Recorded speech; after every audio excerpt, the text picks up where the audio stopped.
Right, welcome back to Afternoon Breaking. ఆంధ్రప్రదేశ్లో DSC ఆందోళనలు రోజు రోజుకి ఎక్కువ అవుతున్నాయి. వైసీపీ దీన్ని సీరియస్ గా ప్రజల్లోకి తీసుకువెళ్ళాలి అని ముందుకు వెళుతుంది.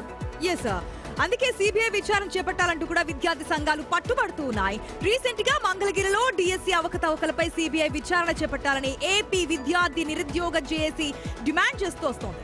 ఇప్పటికే ప్రభుత్వం ఏమంటుందంటే డిఎస్సిని చాలా సమర్థవంతంగా మేము నిర్వహించాము అని అధికారులతోనూ విద్యాశాఖ అధికారులతోనూ చెప్పించారు. లోకేష్ కూడా దీనిపై రియాక్ట్ అయ్యారు. కానీ వైసీపీ మాత్రం ఇందులో అవకతవకలు జరిగాయి, ముఖ్యంగా స్పోర్ట్స్ కోటాలో భారీగా అవకతవకలు జరిగాయని చెప్తున్నారు.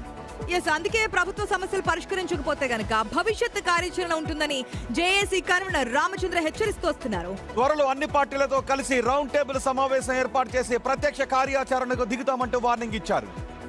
ఇది ఎంతవరకు వెళ్తోంది ఏంటి? ఆల్రెడీ వైసీపీ నాయకులతో పాటు విద్యార్థి సంఘాల నాయకులు కూడా ఈ యొక్క నిరసనలో పార్టిసిపేట్ చేస్తున్నట్టు తెలుస్తోంది. ప్రభుత్వం నుంచి ఎంతవరకు క్లారిటీ ఇచ్చినా, అది విద్యాశాఖకు సంబంధించి అధికారులు చెప్పినా, మన లోకేష్ కూడా సవాల్ చేస్తే స్వీకరించారు, మీరు రండి అని. కానీ అప్పుడు ఒక మాట చెప్పారు, మీరు రండి, ఈ యొక్క డిఎస్సి గురించి మాట్లాడదాం, నేను మాట్లాడదాం అనేవి సవాళ్ళు రండి వరకే ఉంటాయి తప్ప ఇద్దరు కలిసి చర్చించుకునే అవకాశం అయితే మాట్లాడే పరిస్థితులు సహజంగా రాజకీయాల్లో కనిపించట్లేదు. రైట్, పూర్తి అప్డేట్స్ తెలుసుకుందాం. మా ప్రతినిధి రాజేష్ సిద్ధంగా ఉన్నారు. Good afternoon Rajesh. AP DSC అంశం పొలిటికల్ గా ఇంకాస్త హిట్ అవుతున్నట్టు తెలుస్తోంది, హాట్ టాపిక్ గా మారుతున్నట్టు తెలుస్తుంది. ఇప్పుడు వైసీపీతో పాటు విద్యార్థి సంఘాలు కూడా ఈ నిరసనలు తెలియజేస్తున్నట్టు తెలుస్తుంది కదా. అన్ని పార్టీలతో ఒక సమావేశాన్ని ఏర్పాటు చేస్తామని అంటూ ఉన్నారు. సో ఏంటి వైసీపీ వ్యూహం ఎలా ఉండబోతోంది? ఏ పార్టీలతో ఏర్పాటు చేస్తారు?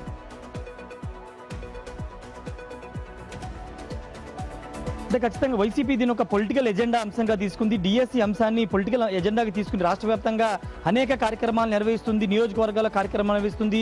ఇప్పుడు తాజాగా విద్యార్థి సంఘాల జేఏసీ కూడా ఈరోజు రోడ్డు మీదకి వచ్చి ఆందోళన చేసే, ముఖ్యంగా వాళ్ళు చేస్తున్న ప్రధాన డిమాండ్ సిబిఐ ఎంక్వైరీ అనేది ప్రధానంగా చేస్తున్నారు. వైసీపీ కూడా అదే అంశాన్ని తీసుకొస్తుంది. సిబిఐ ఎంక్వైరీ డిమాండ్ చేయడంతో పాటు మంత్రి నారా లోకేష్ రాజీనామా చేయాలని వైసీపీ డిమాండ్ చేస్తున్న విద్యార్థి సంఘాల జేఏసీ నాయకులు మాత్రం ఖచ్చితంగా సిబిఐ ఎంక్వైరీ జరిపించాలి, దోషుల్ని శిక్షించాలి ని పూర్తిగా డిఎస్సీలు ఎవరైతే సీట్లు ఉద్యోగాలు కోల్పోయారో ఉద్యోగాలు కల్పించాలని వాళ్ళంతా డిమాండ్ చేస్తున్నారు. ఈ రోజు వడ్డేశ్వరంలో స్కూల్ ఎడ్యుకేషన్ కమిషన్ కలిసి వినతి పత్రం కూడా అందించారు. ఢిల్లీలో జరిగిన ఉద్యమాన్ని చూశారు, విద్యార్థుల ఉద్యమాన్ని చూశారు. అలాంటి ఉద్యమం రాకముందే ఆంధ్రప్రదేశ్లో ప్రభుత్వం మేల్కొనాలి, మంత్రి నారా లోకేష్ మేల్కొని సిబిఐ ఎంక్వైరీ చేయాలని కూడా డిమాండ్ చేస్తున్నారు.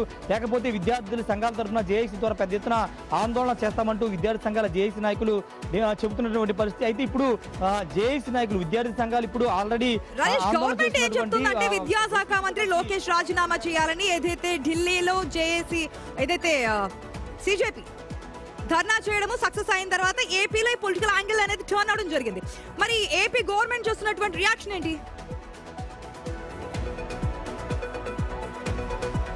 ఆంధ్రప్రదేశ్ ప్రభుత్వం కానీ కొద్దిసేపటి ముఖ్యమంత్రి చంద్రబాబు నాయుడు గారు ప్రెస్ కాన్ఫరెన్స్ అంశాన్ని లేవనెత్తారు. ఇది కావాలని రాజకీయంగా విమర్శిస్తున్నారు తప్పించి ఎక్కడ కూడా అవకతవకలు జరగలేదు, పారదర్శకంగా 16,000 పోస్టులు డిఎస్సీలో ఇచ్చామని కూడా చంద్రబాబు కొద్దిసేపటి కూడా మాట్లాడారు. నారా లోకేష్ తన పొలిటికల్ సభలో కానీ ఎక్కడ కార్యకర్తల సమావేశంలో కూడా ఇదే అంశం చెప్తున్నారు. ఎక్కడ ఎలాంటి వివాదాలు లేకుండా, కోర్టు ఇబ్బందులు పారదర్శకంగా జరిపించామని చెప్తున్నారు. కానీ కొన్ని డౌట్స్, ఫస్ట్ ర్యాంక్ వచ్చిన వ్యక్తి దగ్గర నుంచే కంప్యూటర్ ఆపరేటర్, తర్వాత ఆయన ఏమైపోయాడు, ఇలాంటి కొన్ని డౌట్స్ ఉన్నాయి కదా, వాటికి ఏమైనా క్లారిటీ ఇస్తున్నారా? ఇంతకుముందు స్పోర్ట్స్ కోటాకి అర్హులు ఎవరు, మెరిట్ లిస్ట్ ని ఏ విధంగా పెట్టామన్న దాని గురించి క్లారిటీ ఇచ్చారు. కానీ మొదటి ర్యాంక్ సాధించిన వ్యక్తి గురించి కూడా కొన్ని అనుమానాలు వ్యక్తం చేస్తారు కదా, దానిపై క్లారిటీ వస్తుందా?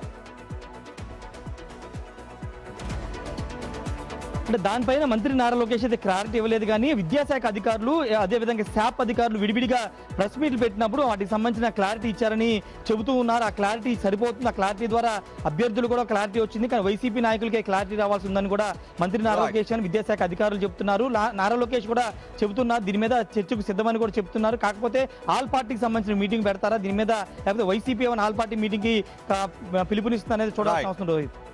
Right Rajesh, thanks for the update. చూద్దాం మరి ఈ వివాదం ఎంతవరకు వెళ్తుందో. నిజానికి ఢిల్లీలో ధర్మేంద్ర ప్రధాన్ రాజీనామా తర్వాత వైసీపీ నిర్ణయం తీసుకుంది. అందులోకి ఏంటంటే 3,50,000 మంది పరీక్ష రాసినప్పుడు 16,000 మంది పోస్టులే ఉన్నప్పుడు రాని వాళ్ళందరూ కూడా ఈ ఉద్యమానికి యాడ్ అయ్యే అవకాశం ఉంటుంది. నాకు రాలేదు, ఏదో అవినీతి జరిగింది అని. కానీ ప్రభుత్వం పారదర్శకంగా జరిగింది అంటుంటే వైసీపీ మాత్రం ఎటువైపు ఉద్యమం చూద్దాం. లేదంటే ఇష్యూ కంటిన్యూ అవుతుందా అనేది రాబోయే రోజుల్లో మరింత క్లారిటీ వచ్చే అవకాశం అయితే ఉంది.